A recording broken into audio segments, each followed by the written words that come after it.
Every country on Earth is in debt. The United States alone owes over $38 trillion, the highest figure in its history. The European Union carries around $14 trillion, Japan almost $9. Even oil-rich nations like Saudi Arabia or export powerhouses like Germany and China owe massive sums of their own.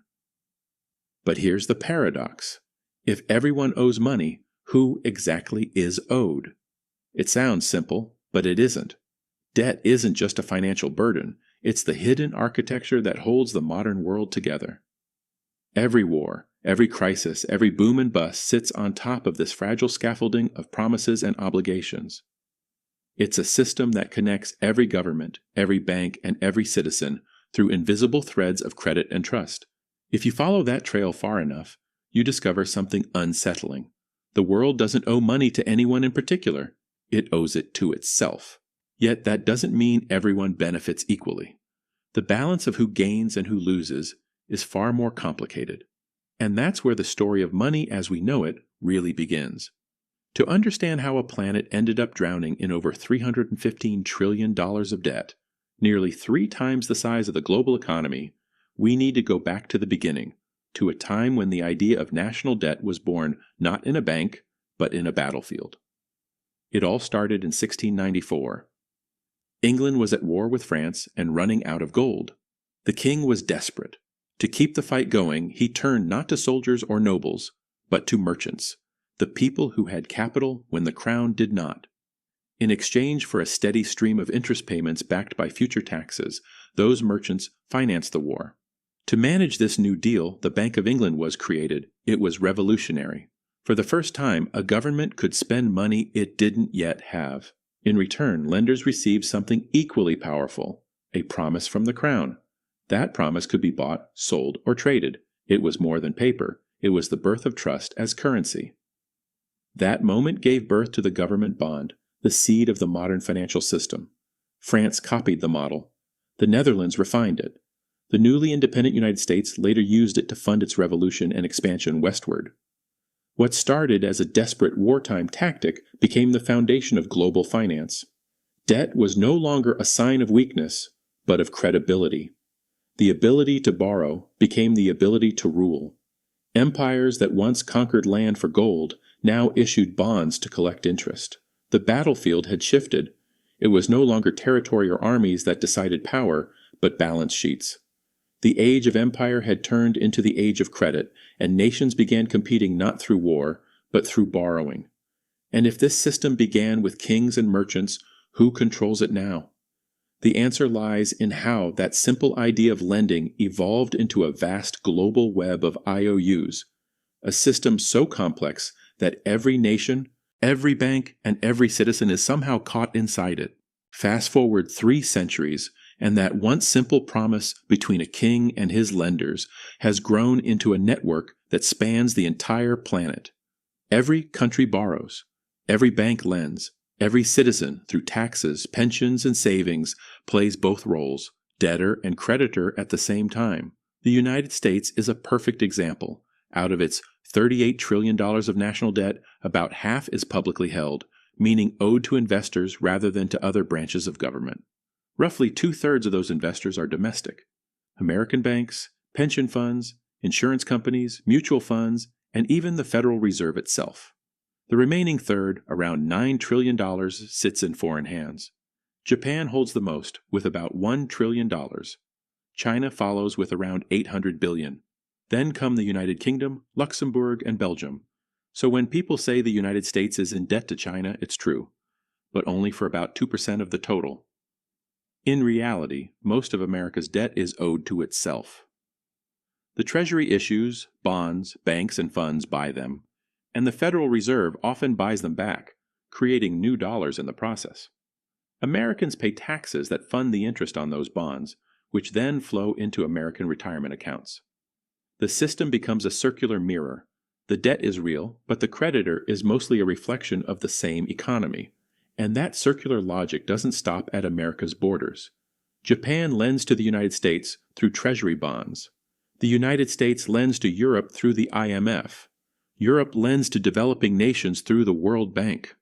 And those same developing nations often lend back to advanced economies by investing their foreign exchange reserves in Western bonds. It's a planetary loop of promises, a global game of hot potato, where every player is holding someone else's IOU. Every country's assets are someone else's liabilities. Every bond is another's debt. The world's financial system has become a closed circuit of belief and trust, where the only rule is that no one can afford to stop playing.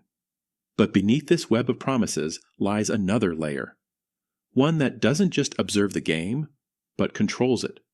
The true power lies not with governments or taxpayers, but with the markets themselves. Behind every government bond sits a hidden network of institutions that decide who gets to borrow and at what price. These are not elected officials or public servants. They are hedge funds, pension funds, sovereign wealth funds, and central banks, the quiet giants that move tens of trillions of dollars around the world. They are the true arbiters of credit. They decide which nations can borrow cheaply and which will pay a premium just to survive. When they lose confidence, currencies collapse, governments fall, entire economies can be reshaped overnight. Democracy decides who governs, but markets decide who survives. And at the center of those markets sits the most powerful institution of all, the central bank. Central banks don't just manage debt, they manufacture it. Every time the Federal Reserve or the European Central Bank buys government bonds, it creates new money in exchange. The liability of one balance sheet becomes the asset of another. Every dollar in circulation represents a unit of debt somewhere else. There is no such thing as debt-free money. Every coin, every bill, every digital dollar carries an invisible IOU. For decades, this loop has kept the world running, not through repayment, but through confidence.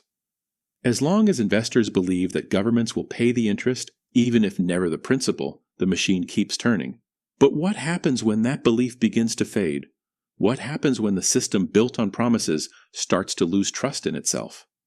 We've seen that before, and the results were devastating. When confidence disappears, the illusion of stability breaks, and the real faces behind the debt are suddenly exposed. We saw it happen in Greece in 2010. The government's debt had become unpayable. Investors panicked. Bond yields spiked overnight. The European Central Bank and the IMF stepped in to rescue the country, but their help came with a cost. Taxes were raised, public spending was slashed, jobs vanished. An entire generation learned that in the world of debt, bailout can become another word for sacrifice. In Argentina, the pattern repeated. Years of borrowing and defaulting turned debt into a national curse. Each attempt to reset the economy only dug the hole deeper. Sri Lanka faced a similar collapse. Fuel shortages spread, inflation soared, and when the government ran out of foreign currency to pay its loans, the political system itself began to unravel. When nations break under the pressure of debt, their creditors step out from the shadows. The IMF, credit rating agencies, anonymous bondholders, all holding entire countries by the throat. They dictate new budgets, new taxes, and new sacrifices in the name of recovery. But even after collapse, the cycle restarts. New loans replace old ones. Old debts are restructured. The machine resets with a new name on the same balance sheet, because in the 21st century, debt isn't designed to be repaid, it's designed to be renewed. Governments don't aim to clear the slate, they plan to keep rolling it over. And that strategy has quietly rewritten the rules of the global economy. In this system, stability isn't measured by repayment, but by how long the world can keep believing the promises will hold. When an individual takes a loan, they're expected to pay it back. But governments operate under a completely different rule book. They don't plan to repay their debt, not now, not ever. And that's not a failure of policy. It is the policy. Governments treat debt like a rolling subscription. They issue new bonds to pay off the old ones, a process economists call refinancing. It's a constant cycle where interest, not repayment, becomes the real product. Debt turns into rent, the price of stability. The global economy depends on that rent. Like a shark that must keep swimming to stay alive, the system must keep borrowing to function. The United States will never pay off its $38 trillion in debt. Japan has been rolling over its debt for decades, now exceeding 250% of its GDP, yet its borrowing costs remain near zero. Investors aren't waiting to be repaid, they're waiting to renew the deal. For them, government debt isn't a liability. It's the safest asset in existence. A U.S. Treasury bond isn't a symbol of risk. It's the foundation of global markets. Banks use it as security. Pension funds depend on it. Central banks treat it as money itself. If Washington ever decided to pay down every last dollar of its debt, the system would collapse. Banks and funds would lose their most stable asset. The dollar supply would shrink overnight. Deflation would ripple through the world economy. So instead of paying it off, governments do the opposite. They keep issuing more, not recklessly, but rhythmically. Each new bond keeps the heart of capitalism beating. The rhythm of debt becomes the pulse of the entire financial world. That's why when politicians talk about balancing the budget or eliminating the national debt, they're selling an illusion. The real goal isn't to erase debt, it's to keep it believable, serviceable enough that the machine never stops running. Because the moment that belief fades, the numbers stop mattering. Interest rates spike, confidence collapses, and the economy built on promises begins to unravel. The entire global economy runs on trust, not repayment. As long as people believe the system will hold, it does. But that trust is not shared equally. When economists say we owe it to ourselves, it sounds comforting. It suggests that everyone benefits from this endless loop of borrowing and lending, but in reality, only a few do. The flow of interest payments doesn't move evenly through society. It travels upward, from workers and taxpayers to banks, funds, and wealthy investors. Debt becomes a transfer of wealth, quietly moving money from those who produce to those who own. That's why global inequality and global indebtedness rise together.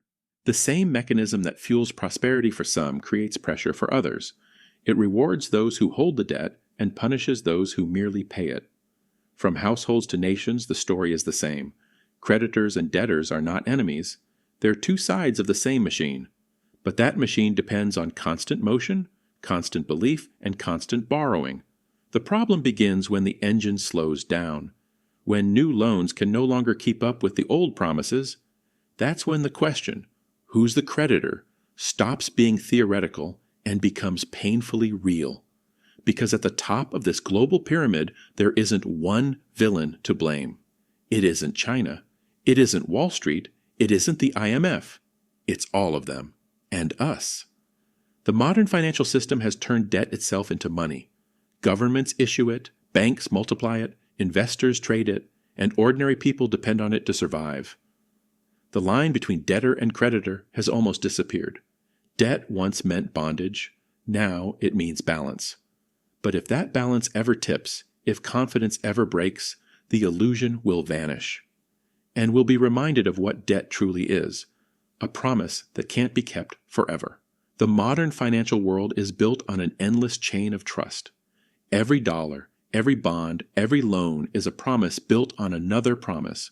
The system doesn't need repayment to survive. It needs belief. That belief turns paper into value and numbers into power.